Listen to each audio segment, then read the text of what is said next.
साथियों, जय भीम। मैं रवि अहिरवार दिल्ली विश्वविद्यालय में शोध छात्र हूँ और हमारे साथ आज प्रतिष्ठित साहित्यकार खड़े हुए हैं दलित साहित्य को जिन्होंने बुलंदियों पर पहुँचाया है। तो मैं एक जिज्ञासा इन लोगों के सामने रखना चाह रहा हूँ कि दलित समाज और साहित्य और धर्म और संस्कृति में जो अलग अलग धाराएँ दिख रही हैं, लेकिन एक सामंजस्य की जो है कि ऐसा लगता है कि अभाव है। तो उस पर लेके हमारे सामने जो है कि चोटी के 3 साहित्यकार खड़े हुए हैं, मोहनदास नेमिसराय जी, जयप्रकाश कर्दम जी, सुराज सिंह बेचैन जी। तो मैं आप लोगों की एक छोटी छोटी टिप्पणी इस पर लेना चाहूँगा। अभी भी ये बात इधर आई थी कि जो है दलित राजनीति में पहले आ गया और साहित्य और संस्कृति में नहीं आ पाया। तो दलित राजनीति में आने से साहित्य और संस्कृति को कुछ नुकसान भी हुआ है, या फिर जो है कि साहित्य और संस्कृति और धार्मिक जो नेतृत्व कर रहे हैं समाज के, चाहे वो साहित्य के नज़रिए से या समाज के नज़रिए से या राजनीति या संस्कृति, तो इनमें एक सामंजस्य का अभाव क्यों है? एक छोटी टिप्पणी आपको लंबा बोल रहा है। नहीं, लंबा नहीं, वो मेरी बात पे उन्होंने कहा ना, इसलिए आप आधा 1 मिनट सर। देखिए ऐसा है, पहले तो आपने जो बात कही है ये बात मैंने कही और बिल्कुल मैं सही कह रहा हूँ कि राजनीति ने बहुत सारी चीज़ें नुकसान पहुँचाई है साहित्यकारों को। उदाहरण दे रहा हूँ मैं, महाराष्ट्र के अंदर, साउथ में भी ऐसा हुआ है। बात करेंगे। देखो, जहाँ तक सामंजस्य की बात आप कर रहे हैं, आपका आशय ये है कि लेखकों का और नेताओं का तालमेल क्यों नहीं, ये सामाजिक आधार जो भी है। तो मैं एक बात बताना चाहता हूँ कि बाबा साहब ने भी इस बात को उठाया कि आपका सांस्कृतिक और सामाजिक आंदोलन अगर स्वस्थ और दुरुस्त नहीं होगा तो आप राजनीति में भी सफल नहीं होंगे। सीधा उदाहरण ये है, आप देख लीजिए, बीपी मौर्य राजनीति में खूब चमके, लेकिन चूंकि उन्होंने कोई साहित्य, कोई अखबार, कोई अपनी पृष्ठभूमि नहीं बनाई जिससे वैचारिकी चलती है, खत्म हो गए। बीएसपी के कितने सारे अखबार थे, सारे अखबार मायावती ने बंद किए। आज मायावती की स्थिति आपको पता है। इसी तरह से आप सारे आंदोलन को देख लीजिए। खुद अगर बाबा साहब अपने अखबार नहीं निकालते, उस ज़माने में बाबा साहब की वैचारिकी सुरक्षित रहती ही नहीं।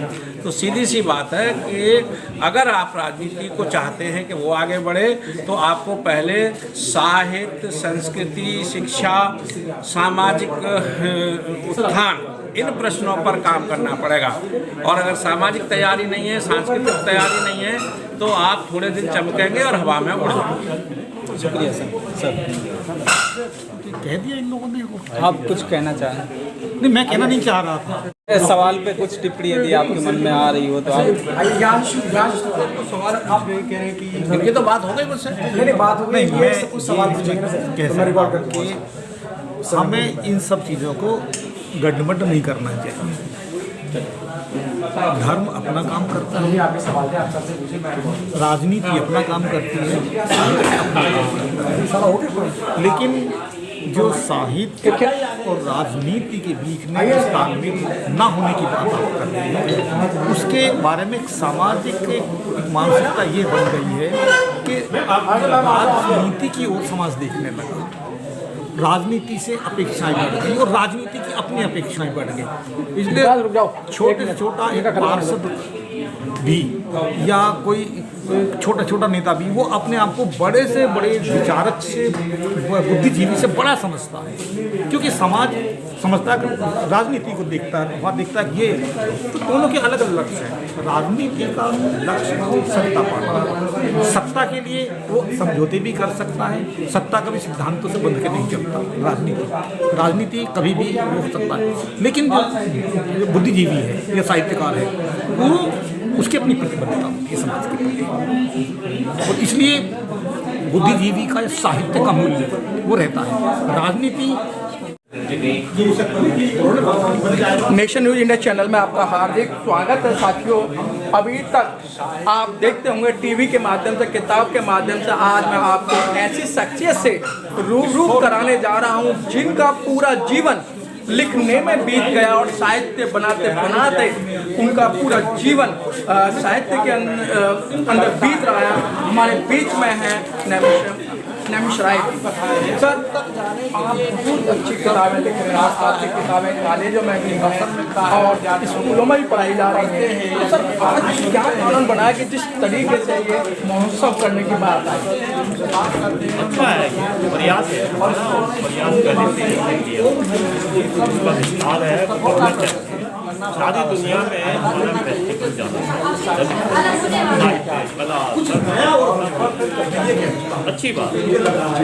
जिस तरीके से अभी आपने देखा कुछ जो सालें हैं उसमें अपना जो साहित्य है या दलित साहित्य की बात करें वो सुगुड़ता हुआ नहीं जा रहा है सर। नहीं सिकुड़नेरा बहुत बढ़ता है। शादी अभी मैं गुजर गया हूँ नॉर्थ ईस्ट में 3 बार गया हूँ, वहाँ आदिवासी लोग साहित्य करते हैं,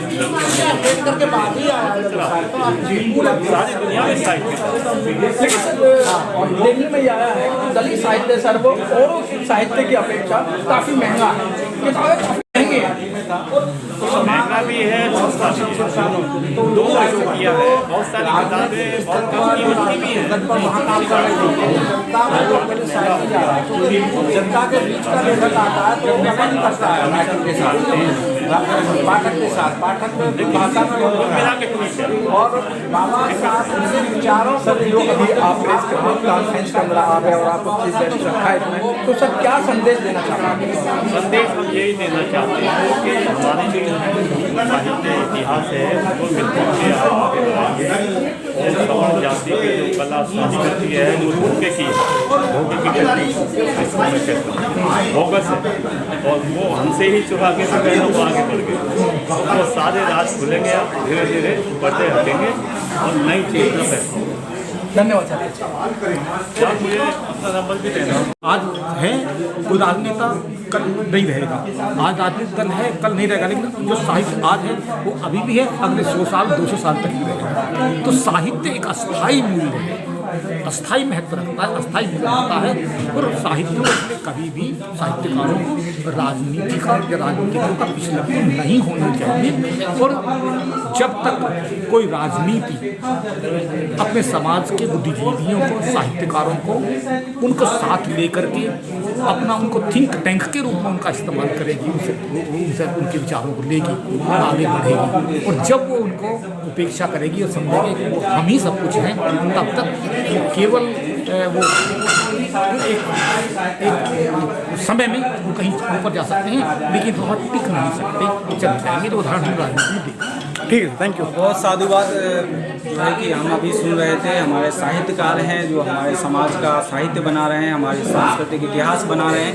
देखिए ये प्रश्न इसलिए उठता है कि जो हमारे राजनीतिक लोग हैं वो तमाम तरीके की टिप्पणियां करते रहते हैं, वो लोग भी उधर से प्रश्न उठाते हैं। चूँकि हमारा दोनों तरफ के लोगों से उठना बैठना है, इसलिए मेरे को लगा कि इस जो है कि इस तरीके का प्रश्न होना चाहिए। और ये हमारे जो नेता है, खासतौर से राजनीतिक नेतृत्व जो है उसको सोचने की बात है, समझने की बात है कि यह केवल एक राजनीतिक आंदोलन नहीं है बल्कि सांस्कृतिक और साहित्यिक। उत्तर भारत में नहीं हुआ, कोई भी दलित लीडर किसी ने भी दलित साहित्यकार को पुरस्कार की योजना के तहत किसी की सिफारिश नहीं की होगी, मैं ऐसा मानता हूँ। बड़े बड़े पुरस्कार सवर्ण जाति के लोग ले रहे हैं और हमारे राजनीतिक लोग जो है गुलामी कर रहे हैं, ये क्या मतलब है? तो मैंने इसलिए कहा कि राजनीति करिए, वो करें, लेकिन साहित्यकार को ध्यान रखें, जो जिन्होंने तुम्हें ताकत दी, सारी चीजें दी, उसको कैसे भूल रहे हो? तो मेरा कहना केवल ये है। सामंजस्य का सर जो बात आ रही है कि लगता है कि सामंजस्य नहीं अरे है। किसके साथ सामंजस्य? घरवाली के साथ, भाई के साथ, किसके साथ सामंजस्य? बताओ ना। सामंजस्य किसके साथ भाई? जो सामाजिक नेतृत्व है या राजनीतिक है या साहित्यिक है, नेतृत्व में लेके मैं बात कर रहा हूं। हमारा सामंजस्य किसके साथ? हमारा किसी भड़वे के साथ सामंजस्य नहीं, साथ राजनीतिक, इसलिए मैं कहा ना मुझे बोलने दो। कोई भी राजनीतिक है, हमारा किसी से कोई सामंजस्य नहीं है, आपसी नेतृत्व क्योंकि हमने उनको बनाया। अरे हमने उनको बनाया, बीएसपी के अंदर 1000 लोग जो है ना मरकट गए, उन्होंने ये किया, सब कुछ किया, तो मैं इशारा कर रहा हूँ। तो हम सामंजस्य किसके साथ करें? भड़वों के साथ, दलालों के साथ, लुटेरे के साथ, डाकुओं के साथ? हम तो साहित्य के साथ साबित करें, शिक्षक के साथ करेंगे। हमारा भाई चाहे झाड़ू लगा रहा है उसके साथ सामंजस्य करेंगे। तो सामंजस्य की आप खुल के बात करें कि किन के साथ, जो आपने कहा मैंने उसका जवाब दिया। और उसी के तहत जो आज समुदाय है वो दलित साहित्य की बात कर रहे हैं। तो बाबा साहब के बारे में आप क्या कहेंगे? हम चूँकि लिटरेचर से वैसे मेरा पर्सनल एरिया ऑफ इंटरेस्ट है वो काफ़ी डिफरेंट है, हिस्टोरियन है, तो मैं उसमें स्कॉलर तो नहीं बहुत कुछ नहीं कह रहा हूँ, बट ऑब्वियसली एज और कॉलेज से पास आउट होने के बाद लिटरेचर में पढ़ाते हैं और ये मानते हैं कि जो कोर वैल्यूज़ हैं, आइडियाज़ हैं, वो बहुत ही रेलेवेंट है और विच इज़ वाई इसको पढ़ा भी रहे हैं और इतना बड़ा जो ऑर्गेनाइजेशन कार्यक्रम कर रहे हैं वो भी कर रहे हैं। सर आप युवा हैं, आपको इतनी बड़ी जिम्मेदारी प्रिंसिपल साहब ने दे दी है, इसे निभाने में क्या क्या आपको लग रहा है कि क्या कठिनाइयाँ बहुत ज़्यादा नहीं होती हैं, ये चीज़ें ज़रूर होती है, बहुत मैनेजेबल होता है, बट जो कि पूरे कॉलेज का इसमें साथ होता है, हमारी टीचिंग नॉलेज साथ रहती है, हम एक ओवरसी करते हैं और इस वाले ऑर्गेनाइजेशन के साथ तो अच्छी बात ये है कि इन्होंने सब कुछ ही खुद ही ऑर्गेनाइज कर रहे हैं, ठीक है, इनके स्पीकर्स हैं, मैनेजमेंट रखना, बुलाना करना सब कुछ, तो हमें बस ये देखना कि सब चीज़ें इसलिए बहुत ज़्यादा सर बहुत बहुत धन्यवाद सर आपका। नमस्कार, मैं विकास। लेकिन साहित्य में तो जो भी लिखेगा वही पहचाना जाएगा। जातियाँ अगर लिखेंगी उस तरह से तो एक कॉमन प्लेटफॉर्म सब जातियों का मिलकर हो सकता है, लेकिन सबको ज़बरदस्ती लेखक नहीं बनाया जा सकता। लेखक तो वही बनेंगे जो महसूस कर रहे हैं या जो संघर्ष में है या जिन्होंने वैचारिकी को पकड़ लिया है। बाकी ये नहीं है कि भाई ये कोई राजनीतिक समझौते की तरह के भाई जैसे मंडल कमीशन आया या फिर काशीराम जी ने कहा कि सब बहुजन हैं भाई, तो राजनीति के लिए ठीक है। साहित्य में इस तरह से हाँ, जब साहित्य लेके आओगे तो एक अगर मूल्य सबके मिल रहे हैं, उद्देश्य सबके मिल रहे हैं, तो एक कॉमन एक सामान्य जो है मंच हो सकता है, सामान्य साहित्य हो सकता है। लेकिन इसमें इससे कोई फर्क नहीं पड़ता कि जातियों ने लिखा, विविधता उसमें आएगी, वो जुड़ जाएगा।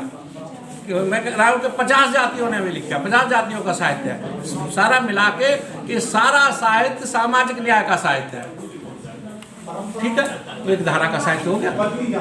तो वो छोटी छोटी शाखाओं को मिला के एक बड़ी धारा बन सकती है। सर आप ये कह रहे हैं कि एक बहुजन साहित्य में कोई भी अगर कोई भी आता है और वो हमारे वैचारिक मूल्य खासकर समानता और स्वतंत्रता या फिर अम्बेडकर की 22 प्रतिज्ञाओं को लेकर नहीं चलता है, तो वो हम जिसे हम अम्बेडकर तो दलितों के पास पहले से ही, तुम्हारे पास नया क्या है?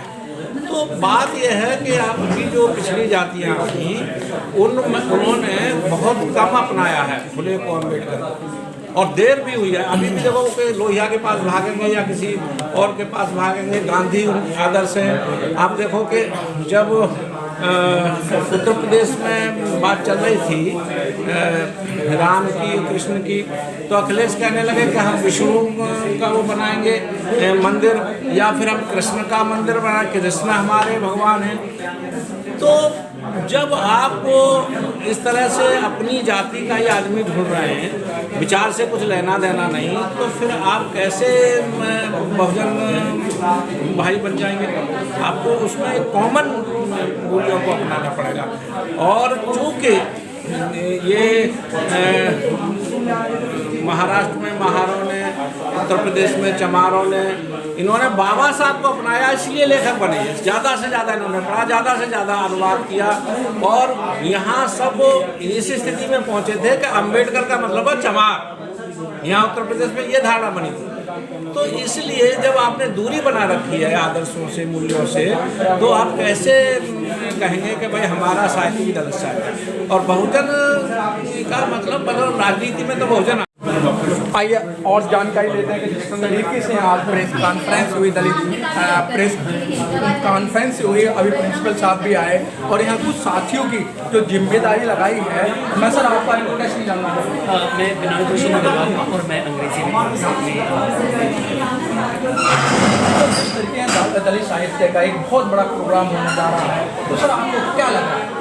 हमें बहुत अच्छा लग रहा है कि हम एज ए कॉलेज अपना जो कंट्रीब्यूशन हो सकता है, हालांकि ये बहुत इंडिपेंडेंट इन द सेंस वो अपनी सब कुछ खुद ही मैनेज कर रहे हैं। तो जो एक बाइट हमारी भी है पर बहुत अच्छा लग रहा है कि हम उसकी प्रोफेसर के साथ मोतीलाल नेहरू कॉलेज से सर मैं पास आउट हूँ 2010 से ब्रिज किशोर सर रहे हैं हिंदी वाले।